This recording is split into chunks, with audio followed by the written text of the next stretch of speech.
challenges regarding to monitoring and reporting. Thank you. Thank you, Mr. Moderator. Let me just recognize the Deputy Minister at present. Our Minister is very much appreciated, and the collaboration between AUDA-NEPAD, the South African government, and the SADC Secretariat and UNCCD is very much appreciated. Very more importantly, the collaboration with member states. As you all might know, but for those who do not know, AUDA-NEPAD is the African Union Development Agency with the principal responsibility of supporting member states to translate and implement the African Union policy frameworks in their countries through implementation of or designing of policies and implementation of specific programs. I think, as the Deputy Minister said earlier, we do have lots of strategies that member states have put together, lots of frameworks, and even at the continental level, the African Union has designed the Agenda 2060, which is a long-term vision for the continent, but also specific sectoral programs that speaks to the issues we are discussing today. But I think key to all of this is what do we do with regards to this implementation of this frameworks. So the frameworks for Agenda 2063 cover the soil and health strategies that was just adopted this year. All have issues or, in one sense or another, speaks to the Land Degradation Neutrality targets that are relevant for this convention. So one of the key principal programs that we are implementing is the ARF 100 program that supports member states towards meeting their LDN targets. The African Lands Forest Restoration Program aims to support restoring 100 million hectares of degraded land by 2030. Of course, given all the things we've heard from the member states, including resources, including capacity, including data, this is not an easy task, but member states are doing all their efforts to get to that. At the African Union Development Agency, we are the Secretariat of ARF 100, and some principal or key activities that we support include training at the level of member states, capacity building, and resource mobilization to support the implementation of the national targets. A key component of the implementation of ARF 100 is our Land Accelerator program. I think some of the colleagues have spoken about the multi-sectoral nature, our approach, an integrated approach that has to be taken to meet the LDN targets. So we are supporting smallholder farmers by providing some resources to these farmers to be able to plant trees, mostly encouraging them to plant local species of fruit trees that can also provide income to them. So combining, restoring degraded landscapes with also empowering these communities and farmers to enhance their livelihood. So looking at both community and individual resilience as well as ecosystem resilience. Now, in the implementation of ARF 100, we also have other programs that we are implementing, supporting member states, like the Soil and Fertilizer Initiative that we just launched as a result of the outcomes of the Soil Health Summit that was held in March this year. and this will help member states to address the targets, the LDN targets dealing with soil health. We also have a program called Rural Futures, which again speaks to some of the points that have been raised here in terms of decentralization or taking the target not just at national level, but cascading them to local level, where they can, communities and municipalities can be supported with robust planning systems to be able to, take both multi-sectoral and multi-stakeholder approach in looking for solutions to land degradation. Now, in the implementation of all these programs, a number of challenges we have noticed, particularly those relating to monitoring and reporting. I think the last speaker mentioned the issue of data. Many of the countries have issues with regard to access to accurate and reliable data for which they can use for reporting, issues of inadequate infrastructure, as well as just the disparity in terms of technical capacity across various countries.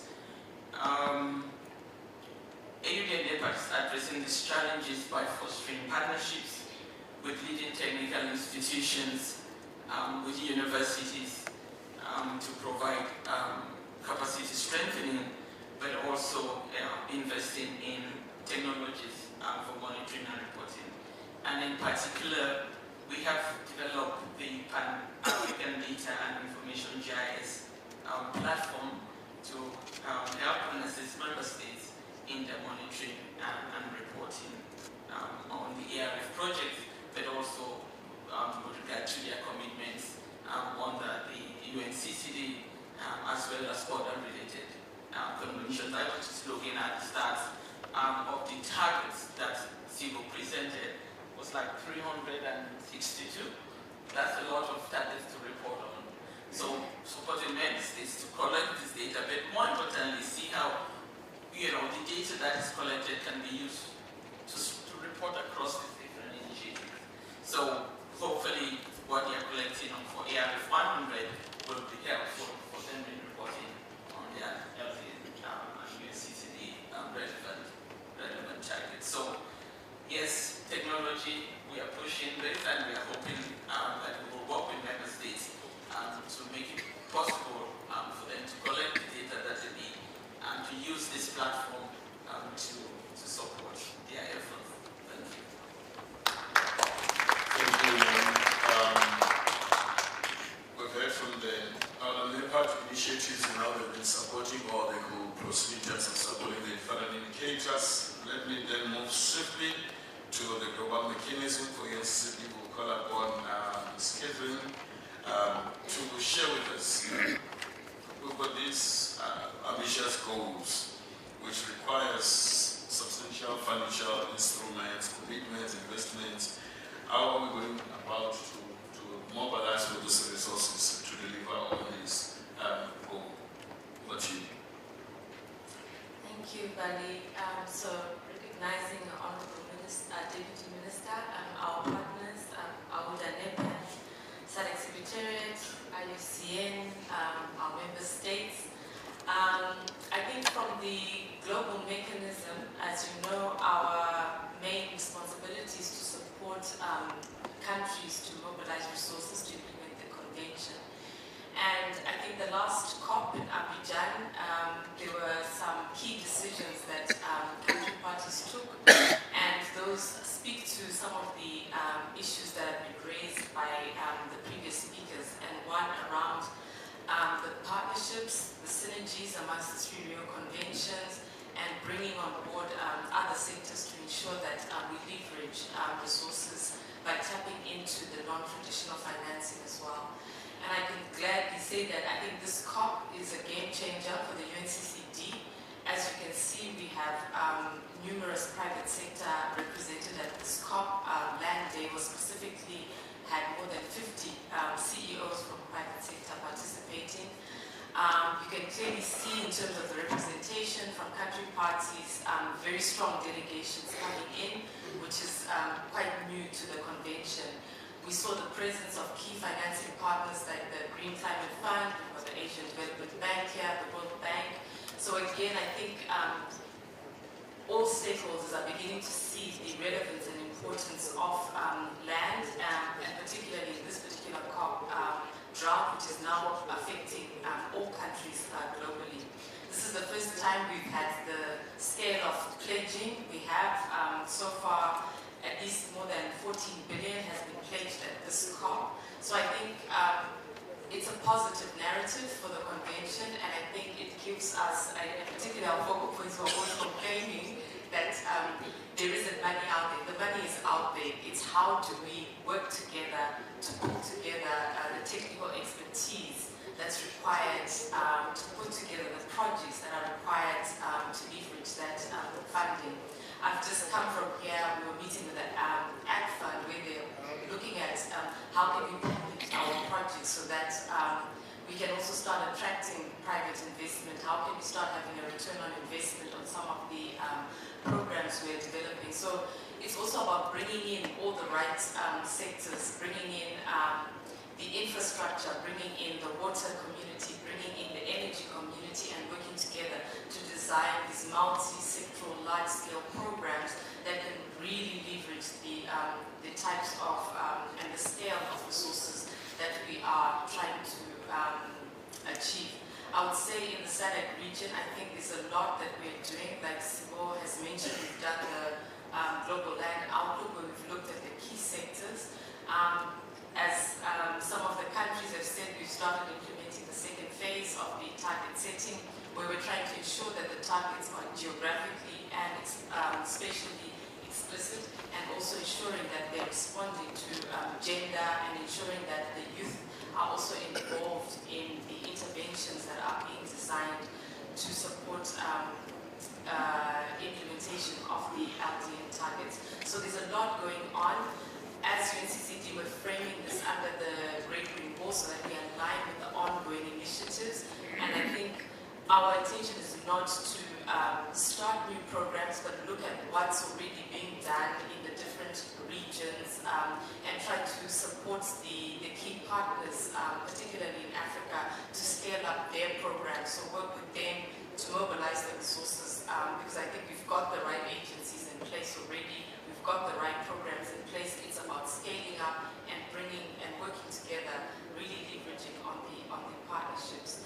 I would say Africa AU has launched a larger program in terms of the Great Green Wall, which is their flagship, and now they've expanded it to the whole of the Africa region. We also look at some of the programs that AUDA-NEPAD are also leading and working together to see how best we can package these in a way that's attractive to both the public and private sector. And I think this is where our role comes in. So from this COP, I think we are looking forward to strengthening those partnerships and relationships to work with the African institutions to bring in the resources to achieve our targets by 2030. Thank you, Catherine, for that. And interestingly, I think there's a great work that's happening there, and we want to scale that work up and ensure that all the other countries also benefit from the great work. And colleagues, maybe the involvement of the young people and civil society in decision-making processes so that they can be participating meaningfully.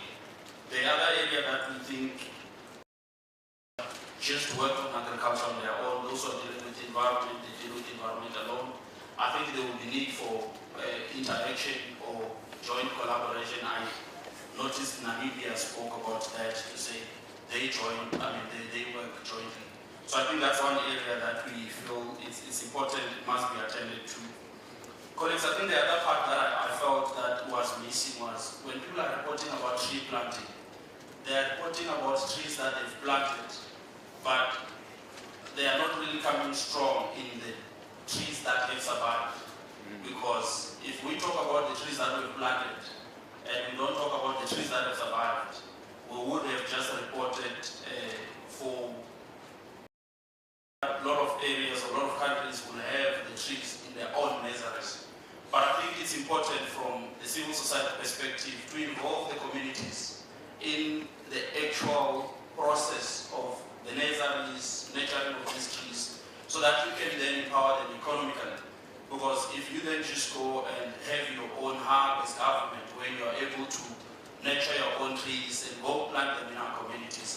becomes very difficult for communities to take ownership of other priorities that they think are important.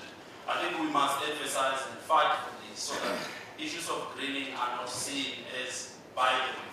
They should be seen as central because everyone depends on our very same environment. We always say the day all the rivers will be polluted, the day all the trees will be cut, the days all the animals will die, people will realize that they cannot eat money. And it's important that we ensure that we protect those resources. But we must support community-led initiatives because if we are to achieve these targets, we need to ensure that we do not just find other countries do not even have civil society, which is a challenge, and I think we must address that. Thank you. Thank you, Greg. I thought as much that you'll be coming out with a guns blazing and ensuring the government has indicated from the global mechanism. We need to start looking at some of these regional programs, ensuring that we bring the youth and also build on the partnerships so that we can bring synergies, not only for this convention, but also across other conventions that are clearly articulated. We just got a direct link to the land. Having said that, I'm very tempted to take only one question so that I can allow the closer at exactly 12:30. Is there any question from the floor? So I will take that. Yes. Just shortly, I know Professor they want to do abstract, introduction. Yes, if you could be straight to the point. Yeah, thank you so much. Mine is not a question, it's just a comment that what we are doing in the media, especially with regard to the monitoring, that we are working closely with the Ministry of Development Tourism, where we are developing the online tracking platform. We are focusing now on the 8 indicators, and this unit we call the Multilateral Agreement Unit is composing of staff from the Ministry of Environment, Tourism, Mayor Unit, and also in the university, and also the student, because we have a number of master students that are developing this methodology to report to these 3 other conventions. As we speak, we are developing the tracking platform. We are focusing on 8 indicators. Thank you so much. Thank you, Prof. That was a very sharp abstract. I would have approved it with my eyes closed for a conference. Having said that, let me just move swiftly to give Ms. Sisters for the poem to give us concluding remarks. We've had all those initiatives, and I think we'll be knocking at the door of AUDA-NEPAD to still guide us, not only on the monetary evaluation. I think the issue around resource mobilization, bringing us together so that we don't have this conversation only here, far away from home, but we want to have this conversation there by the Gallagher State, and then we can conclude and see how we can move forward. Over to you, Mrs. Furlong. Thank you, Mr. Moderator. I think you just concluded the meeting. But I was a good summary of the points of discussion and the action points coming in. But yes, let me again thank my sister, Deputy Minister of Southern Africa, for being here. She's been with us throughout this. So it speaks to the importance that the department and government gives to this subject.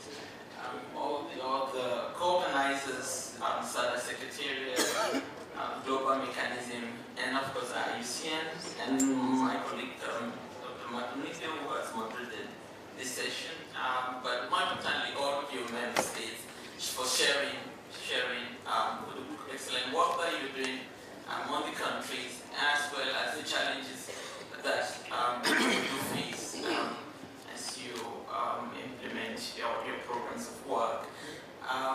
I jokingly said the moderator has summarized, but I think he has, because the points I had actually really the emphasis of working together, the emphasis on designing programs that can be used, integrated regional programs for resource mobilization, building on existing initiatives that are there and seeing that we can upscale this and resource mobilize for them, creating platforms where we can continue to come together to share our experiences and and learn from each other.